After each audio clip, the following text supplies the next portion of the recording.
आसंतु नजर पकाइबा आजिर एक दुखद घटना उपरे। तीन नाबालिका एका संगे पोखरी मध्य गाधेयकु जाई मृत्यवरण करथिबा खबर सामना को आसीछि।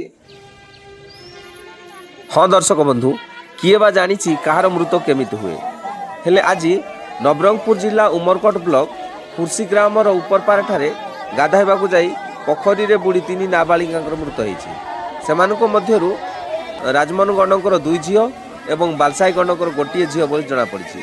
एमाने 3 जण घर पाख पोखरी रे गाधेबाकु जाई पानी रे बुड़ी मरि जाइथिबा जना पड़िछि। आज सकाळ 11टा समय 3 जण सांग घर निकटर थिबा पोखरी को गाधेबाकु जाइथिले। पोखरी कूଳରେ पोशाक रखी पानी भीतर को जाई आउ फेरी नथिले। पाखरे थिबा अन्य जणे शिशु सांग घर को आसी जणैले पानी रे सेमाने 3 जण जाई आउ फेरी नाहांती। या परे ग्रामवासी पानी भीतर को जाई एई 3 नाबालिकांकर मृतदेह उद्धार करी आनिथिले। परे उमरकोट पुलिस घटनास्थल को पहुंची शव जबत करने सहित अधिक तदंत चलैछन्ति।